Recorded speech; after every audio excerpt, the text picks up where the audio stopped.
आपसे आणि भिंग यांचे प्रश्न उत्तर बघायचे आहे.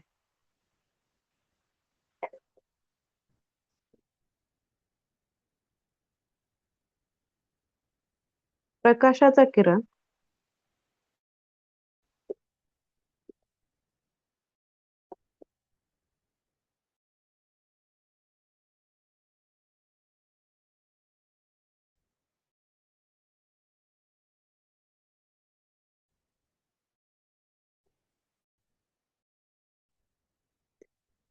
ऑप्टिकल सीमेतून जाताना अपरिवर्तनीय प्रवास करतो. प्रवास करतो.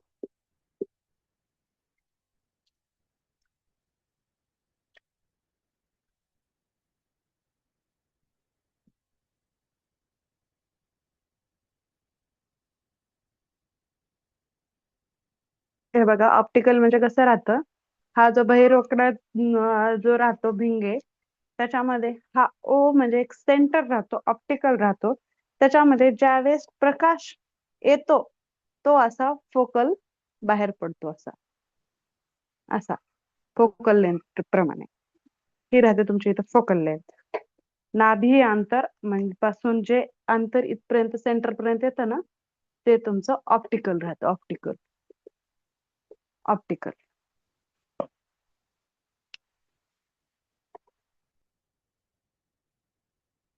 बघा, दोन्ही माध्यमे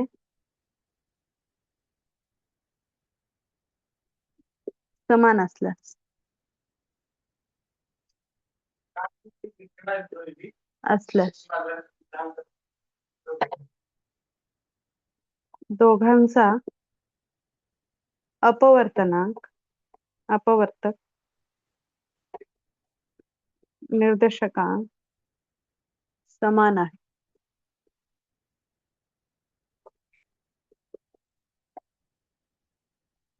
किरण सामान्य सह 0 अंशचा कोन बनवते.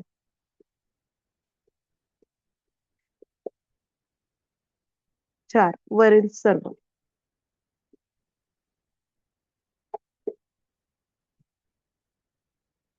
सांग.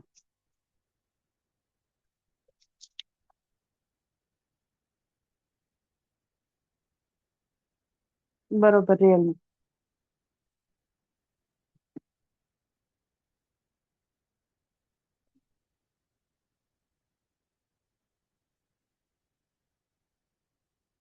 वरील सर्व. दुसरा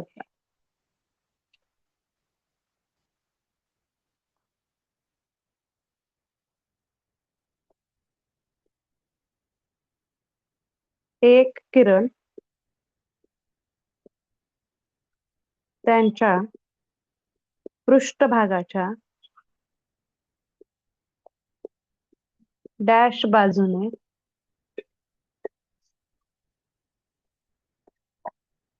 ऑप्टिकल सीमेला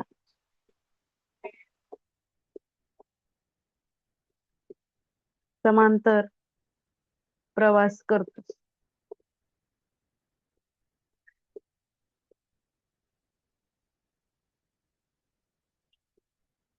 कोणतेही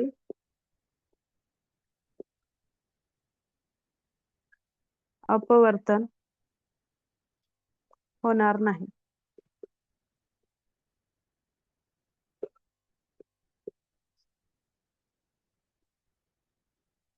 अंशतः अपवर्तित होईल आणि अंशतः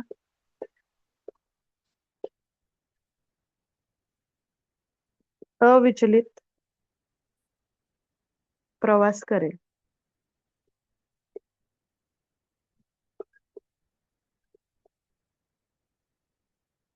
संपूर्ण अंतर्गत प्रतिबिंब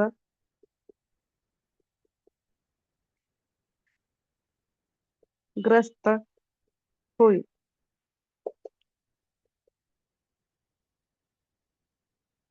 वरीलपैकी काहीही नाही.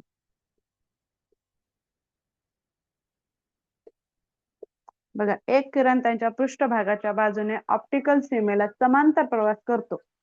समांतर प्रवास करतो काय होईल बघा, त्याचं कोणतेही अपवर्तन होणार नाही. एक भिंगे म्हणजे अपवर्तनाचं बघा तुम्ही होतंय का नाही होतंय. अंशतः अपवर्तित होईल आणि अंशतः अविचलित प्रवास करेल. संपूर्ण अंतर्गत प्रतिबिंबग्रस्त होईल. वरीलपैकी एकही नाही.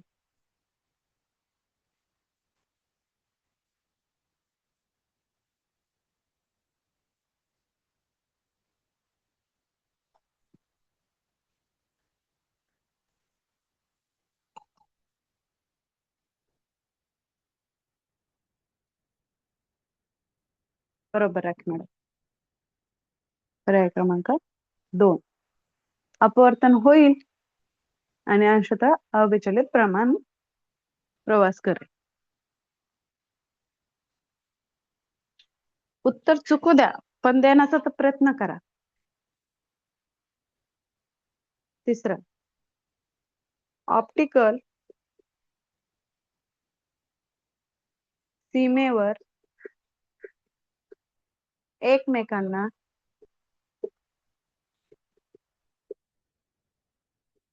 समांतर असलेल्या दोन प्रकाश किरणांचे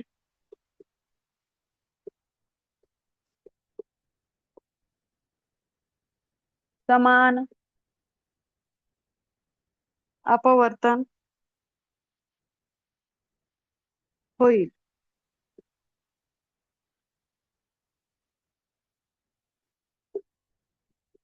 खरे खोटे वाक्य आहे. विधान खरे खोटे सांगायचं तुम्हाला. सांगता येत नाही. येत नाही. वरीलपैकी एकही नाही.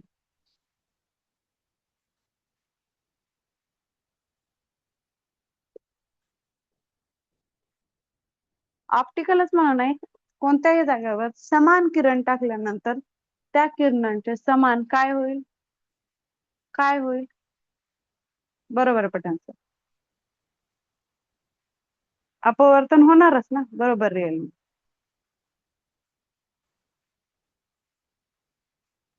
बरोबर आहे मॅडम. चौथा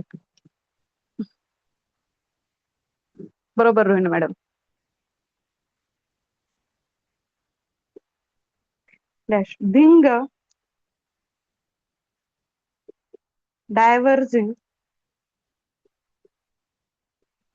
डायव्हर्जिंग लेन्स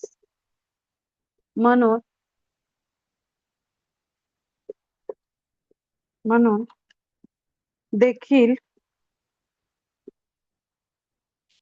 ओळखले जाते.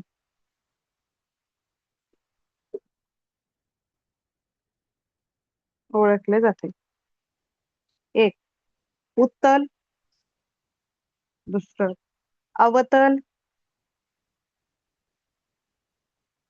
तिसरं विमान. आरशाला जी नावे आहेत ना तीच भिंगांना पण आहेत हा. यापैकी नाही. आरशांना जी नावे होतात तीच भिंगांना पण नावे आहेत. उत्तल अवतल विमान सांगता येत नाही.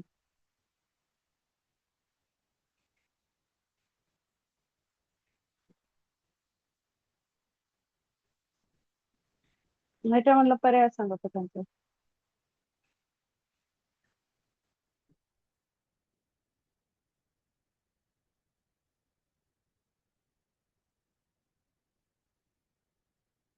पर्याय क्रमांक 2 आहे. कन्फ्युजन होऊ देऊ नका. अवतल. पाचवा बघू प्रश्न.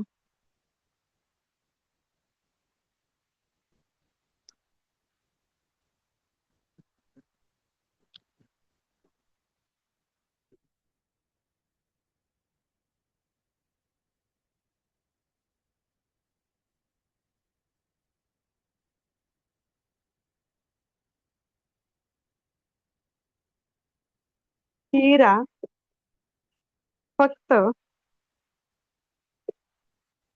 अंधारातच चमकतो. हे विधान खरे आहे का?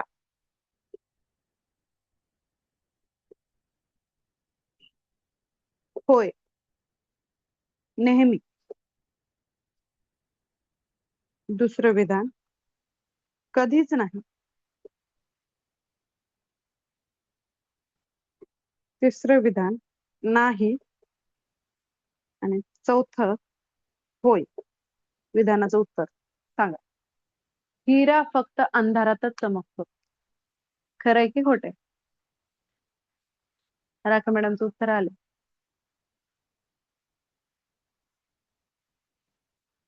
खरंय. रिअलमी का खोटंय बघा.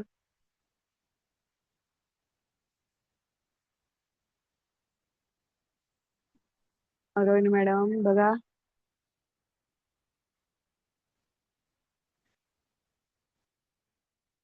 राखा मॅडम तुम्ही पर्याय किती दिला एकदा परत करा.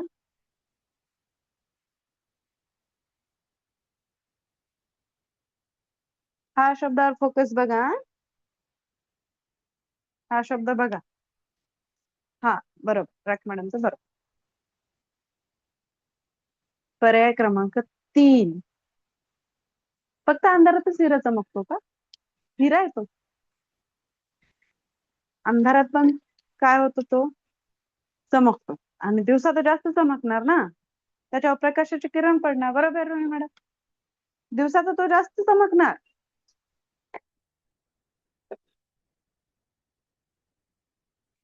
प्रश्न 6.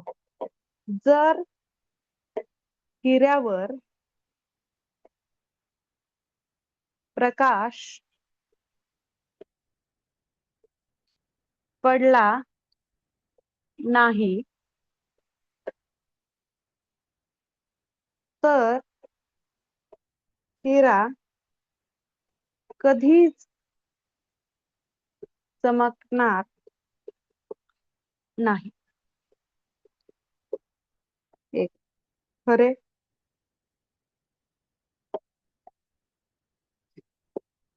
2 खोटे, 3 1 व 2, 4 यापैकी नाही.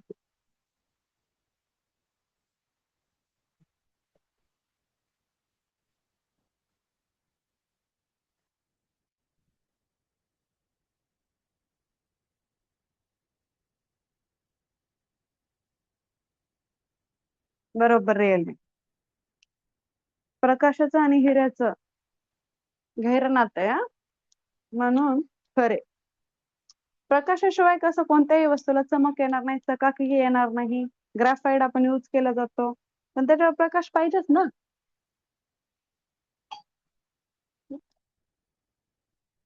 पुढचा प्रश्न. हो, 7 नंबर. पाणी पूर्णपणे पारदर्शक असल्याने पाणी पूर्णपणे पारदर्शक असल्याने डॅश मुळे आरशासारखे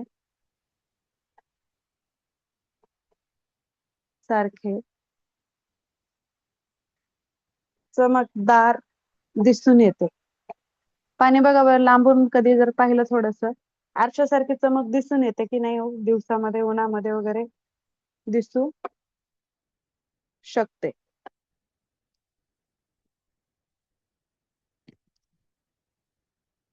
एकूण अंतर्गत प्रतिबिंब.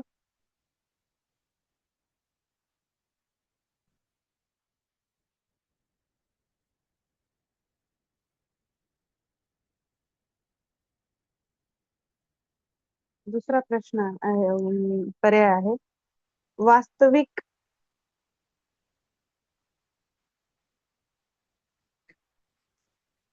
तिसरा पर्याय आहे प्रकाशाचे शोषण.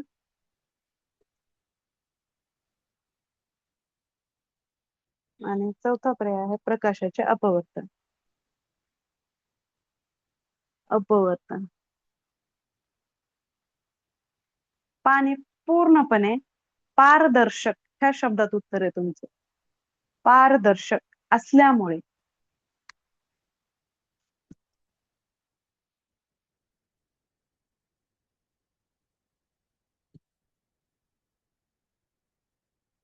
नाही राख मॅडम, पर्याय अजून व्यवस्थित बघा.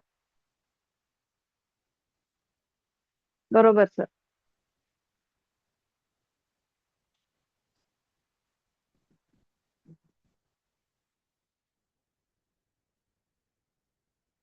नाही नाही सर, पर्याय डबल सांगा तुम्ही. पठाण सर, एकदा पर्याय परत सांगा. हा, राख मॅडम आत्ता उत्तर आले. येस. हा. ओके. राईट. राखी मॅडम आणि पठाण सरचं उत्तर बरोबर आलं आहे. एकूण अंतर्गत प्रतिबिंब पूर्णपणे पारदर्शक आहे ना, ते रिफ्लेक्ट होतं ना पूर्णपणे. पारदर्शक आहे पाणी. मी अगोदरच सांगितलं, ज्याला प्रकाश समजला त्याला आरसा आणि भिंगे समजले. सपाट सपाट आरशाद्वारे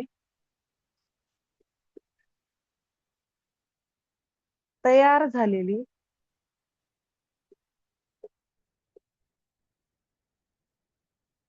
प्रतिमा नेहमी डॅश असते.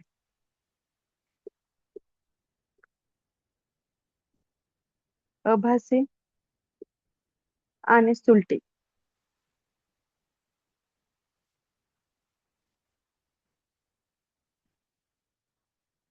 वास्तविक आणि उलटी. वास्तविक आणि सुलटी.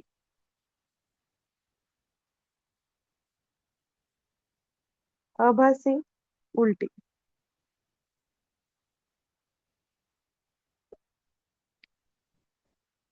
भास होत नाही. आभासी. आभासी आणि सुलटी म्हणजे सरळ, उलटी म्हणजे उलटी.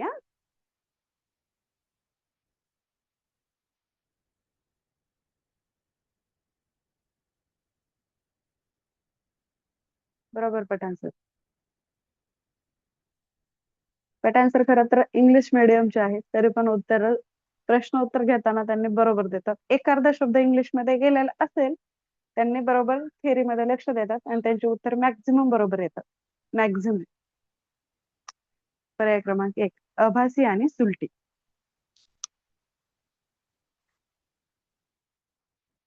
बरोबर राखी मॅडम. 9 बघा. भिंगांक कशामध्ये मोजला जातो? मोजला जातो. 1 मीटर, दुसरा सेंटीमीटर,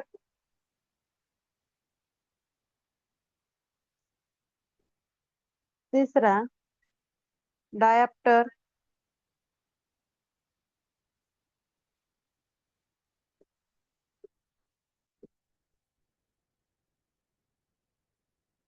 चौथा यापैकी नाही.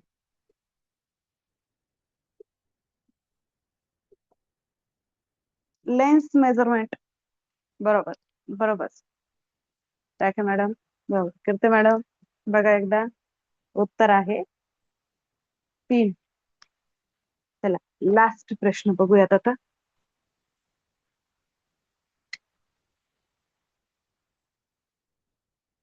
थिटा 30 डिग्री असेल तर सपाट आरसा किती प्रतिमा बनवेल? इमेजेस किती प्रतिमा बनवेल? 1 12, 2 11, 3 9, 4 10. सांग. बरोबर, पठाणसाचं उत्तर आलं. काढा बाकीच्यांनी काढा पटकन. फॉर्म्युला लक्षात ठेवा. रोहिणी मॅडम परत एकदा करा.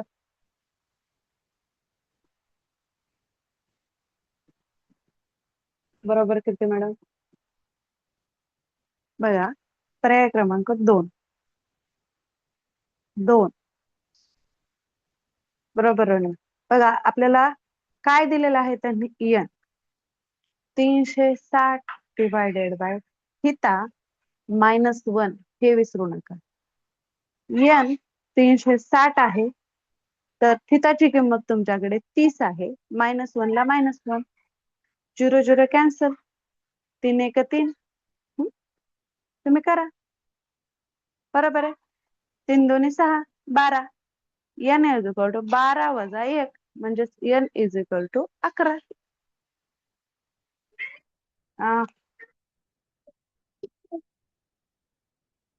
बाबा